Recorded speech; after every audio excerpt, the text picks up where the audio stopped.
Sir Pawan Kalyan గారు ఒకసారి elections కంటే ముందు ప్రచారంలో చాలా మంది అమ్మాయిలు ఉమెన్ ట్రాఫికింగ్ గురవుతున్నారు, వెళ్ళిపోయారు, 30,000 మంది ప్లస్ అని చెప్పారు.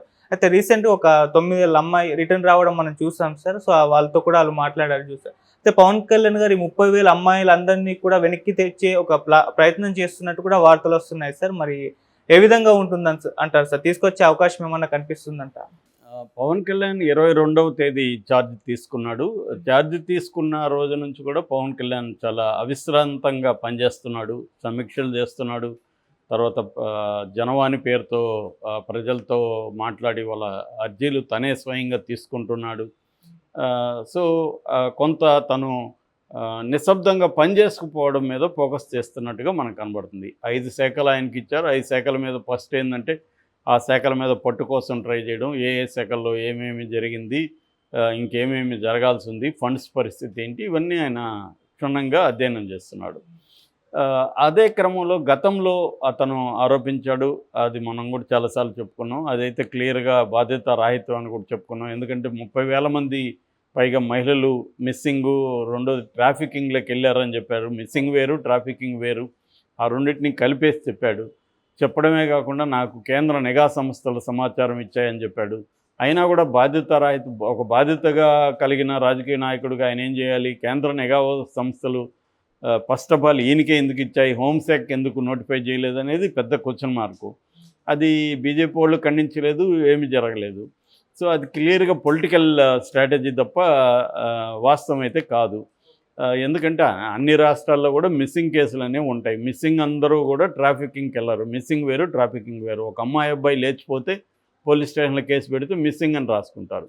అది ట్రాఫికింగ్ కాదు. ట్రాఫికింగ్ అంటే అర్థం వీళ్ళని తీసుకెళ్ళి సెక్స్ వర్కర్లుగా మార్చేయడము, చిన్నపిల్లలైతే భిక్షగాళ్ళుగా మార్చేయడము, లేకపోతే అవయవాల్ని తీసేసి ఇచ్చేయడము, లేకపోతే నేపాల్ లాంటి దేశాలకు అమ్మేయడము, ఇలాంటి వాటినన్నిటినీ ట్రాఫికింగ్ అంటారు.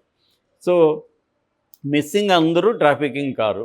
సో కానీ ఈయన కలిపేసి ఇష్టం వచ్చినట్టు మాట్లాడాడు. కనీసం డీజీపీ అడిగితే కూడా సమాచారం మీ దగ్గర ఉన్న సమాచారం ఇవ్వండి, మేము దాని మీద ఫాలోఅప్ చేస్తాం, డీజీపీ అడిగాడు, ఇవ్వలేదు. క్లియర్గా అది పొలిటికల్ స్టంట్గా మనకు అర్థమైంది. ఇప్పుడు అధికారంలోకి వచ్చాడు.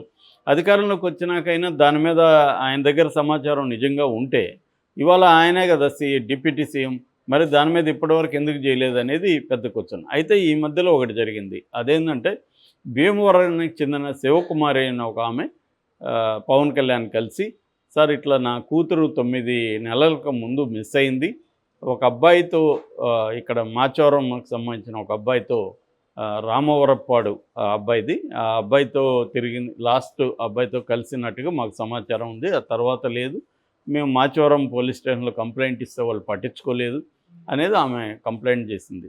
దాంతో పవన్ కళ్యాణ్ మాచవరం సీఐకి ఆమె ఎదురుగానే ఫోన్ చేశాడు. సీఐ సార్, నేను ఇట్లా పవన్ కళ్యాణ్ మాట్లాడుతున్నాను, ఇట్లా జరిగింది మిస్సింగ్ కేసు, మీరు చేయలేదు, దయచేసి చేయండి అని మాట్లాడాడు. అది కూడా పవన్ కళ్యాణ్ బాగా డీల్ చేసినట్టు చెప్పాలి. వాళ్ళని ఏదో బండబూతులు తిట్టడం అవన్నీ చేయలేదు. 9 నెలలుగా ఏం పెక్కుతున్నారు ఇలాగేం మాట్లాడలేదు. దయచేసి దీన్ని సాల్వ్ చేయండి అని చెప్పారు. దాంతో వాళ్ళకి విషయం అర్థమైంది. వాళ్ళు ఇమీడియట్గా కలిసి కొన్ని బృందాలని ఏర్పాటు చేసి దాని మీద పనిచేశారు గట్టిగా. వితిన్ 9 రోజుల్లో ఆ అమ్మాయిని పట్టుకోగలిగారు. అంటే కారణం ఏంది? ఆ అమ్మాయి ట్రాఫికింగ్లో వెళ్ళుంటే వెరీ డిఫికల్ట్. అమ్మాయి ఎక్కడికి వెళ్ళింది? ఈ రామవరపడ అబ్బాయితో కలిసి ఎలోపు లేచి వెళ్ళిపోయింది. ఎక్కడికి వెళ్ళింది? జమ్మూలో ఉన్నారని తెలిసింది. ఈ రామవరపడకి జమ్మూలో ఎవరో ఫ్రెండ్స్ ఉన్నారు, వాళ్ళ ద్వారా అక్కడ పోయి వీళ్ళు కాపురం పెట్టారు. సో ఇప్పుడు ఆ అమ్మాయిని పట్టుకున్నారు, ఆ అమ్మాయిని తీసుకొస్తున్నారు. పవన్ కళ్యాణ్ సమక్షంలో వాళ్ళ అమ్మకి అమ్మాయిని అప్పగిస్తారు. ఇది ఖచ్చితంగా దీంట్లో కూడా అనేక యాంగిల్స్ ఉన్నాయి, నేను చెప్తాను. ఫస్ట్ యాంగిల్ ఏంటంటే, ఒక మిస్సింగ్ అమ్మాయి తల్లిదండ్రులకి ఎక్కడున్నదో తెలియకుండా వాళ్ళు ఆందోళన పడుతుంటే పవన్ కళ్యాణ్ ఆ ఆందోళనని తీర్చాడు. అది ఖచ్చితంగా పవన్ కళ్యాణ్ని మనం అప్రిషియేట్ చేయాలి. ప్రోయాక్టివ్గా పనిచేశాడు. ఆ పనిచేసేది కూడా పాజిటివ్గా స్పందించి పనిచేశాడు తప్ప నెగిటివ్గా వాళ్ళ మీద, అధికారుల మీద జులుం చలాయించడం అది కూడా చేయలేదు. పాజిటివ్గా స్పందించాడు. ఇది మంచి పద్ధతి, దీన్ని అప్రిషియేట్ చేయాలి. అయితే ఇక్కడ మేజర్ ప్రాబ్లం ఎక్కడొస్తుందంటే, అమ్మాయి ఇష్టపూర్వకంగా వెళితే అమ్మాయిని ఇప్పుడు బలవంతంగా తీసుకొస్తే అమ్మాయి ఫ్యూచర్ పరిస్థితి ఏంటి? మరి అమ్మాయికి పవన్ కళ్యాణ్ మాట్లాడబోతున్నాడా? అమ్మాయి ఇష్టానికి అనుగుణంగా చేస్తారా? ఎందుకంటే మామూలుగా అయితే మైనర్స్ లేచిపోయినప్పుడు కోర్టులు ఏం చేస్తాయంటే మెజారిటీ వచ్చే వరకు, మేజర్ అయ్యే వరకు వాళ్ళని ముందు కోర్టులు అడుగుతాయి, నీకు కిడ్నాప్ చేశాడా, ఇష్టపూర్వకంగా జరిగిందా? ఇష్టపూర్వకంగానే నేను వెళ్ళాను ఆ అబ్బాయితో అని ఈ అమ్మాయి మాట్లాడినప్పుడు మైనర్ తీరే వరకు, మేజర్ అయ్యే వరకు వాళ్ళని ఇంట్లో పెట్టుకుంటే ఓకే, నేను ఇంట్లో ఉండను సార్ అని ఈ అమ్మాయి అంటే హోమ్లో పెడతారు, గవర్నమెంట్ హోమ్లో పెట్టి మేజర్ అయినాక కూడా అమ్మాయి నేను ఆ అబ్బాయితోనే పెళ్లి చేసుకుంటానంటే పెళ్లి ఆ, చేసుకోవడానికి అనుమతిస్తారు. ఇది జనరల్గా లా. మనకి తల్లిదండ్రులకి మేజర్ అయిన వాళ్ళ మీద కంట్రోల్ ఉండదు.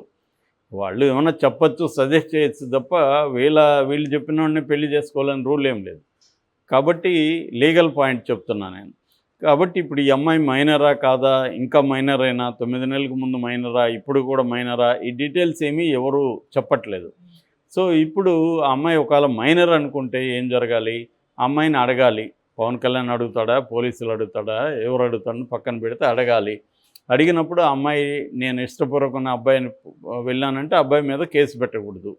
లేకపోతే ఇప్పుడు ఆ అబ్బాయిని పెట్టి కిడ్నాప్ పెట్టి ఆ అబ్బాయిని అరెస్ట్ చేస్తారు, పోక్సో కేసు పెట్టినా కూడా పెడతారు, లైంగికంగా అత్యాచారం అనేస్తారు. వాళ్ళిద్దరు కలిసి జీవించారు అక్కడ. కానీ కేసు లీగల్ పాయింట్ ఎలా ఉంటుంది? ఎందుకంటే అనేక కేసులు వచ్చాయి, జడ్జెస్ కూడా అనేక మంది ఈ మధ్య మైనార్టీ అదే మైనర్గా ఉన్న అమ్మాయిలు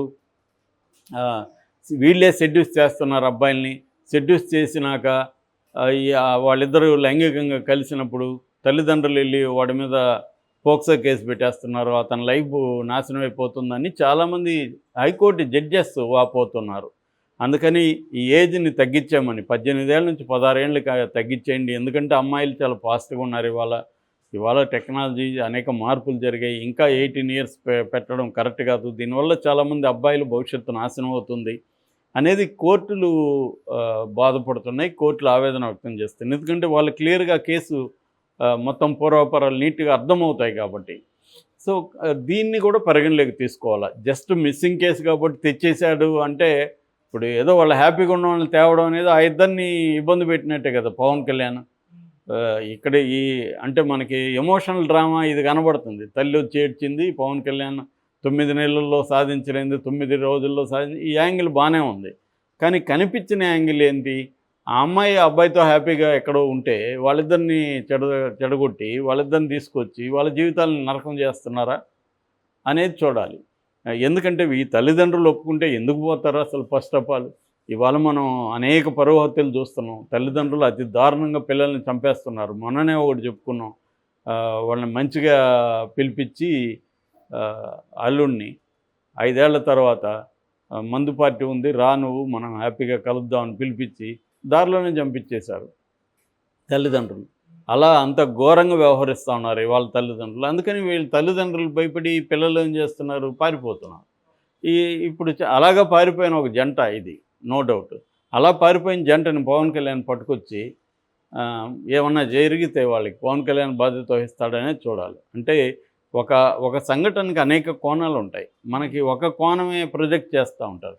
ఇక్కడ ఏంటంటే పవన్ కళ్యాణ్ హీరోగా చేయడానికి రాజకీయాల్లో చూడు 9 నెలలుగా చేయలేని పని 9 పోలీసులకి తెలిసే కాబట్టి సైలెంట్గా ఉండొచ్చు.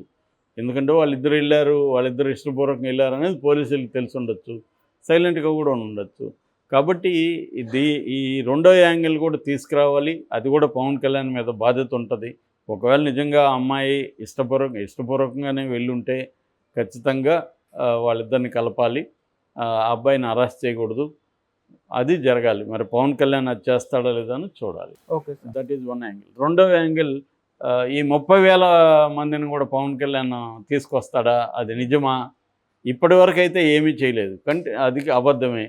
కాబట్టి ఇట్లాంటి మిస్సింగ్ కేసులు ఇంకా ఎన్ని ఉన్నాయి అనేది నిజానికి అతని పరిధి కాదు, ఇదంతా అనితే పరిధి. ఎందుకంటే హోంశాఖ కదా, మరి అనిత రంగంలోకి దిగి ఇప్పటివరకు అనిత మిస్సింగ్ కేసుల మీద ఎక్కడ మాట్లాడినట్టు నా దృష్టికి అయితే రాలేదు. ఆమె రంగంలోకి దిగి నిజంగా ఎంతమంది మిస్ అయ్యారా, వీళ్ళు ఎవరెవరు ఏంటి అది చేయాలి. ఎందుకంటే మనం ఒక గవర్నమెంట్ని అనడం కాదు, పోలీసులకు కూడా మనం ప్రతిదీ వాళ్ళు సాల్వ్ చేయలేదని వాళ్ళని విమర్శించడం రాంగు. వాళ్ళకి ఎక్కువ మంది పోలీసులంతా కూడా సెక్యూరిటీలో గడిపేస్తూ ఉంటారు, బందోబస్తు డ్యూటీలో ఉంటాయి వాళ్ళకి. వాళ్ళ కేసుల్ని సాల్వ్ చేసే మెకానిజం కానీ సిబ్బంది కానీ ఉండరు. కాబట్టి ప్రతి పోలీస్ స్టేషన్లో నమోదైన ప్రతి కేసులో పోలీసులు సాల్వ్ చేయలేదంటే అది ప్రాక్టికల్ దృష్టి కాదు. ప్రాక్టికల్గా ఎందుకు జరగలేదు ఏందనేది దాని మీద విచారణ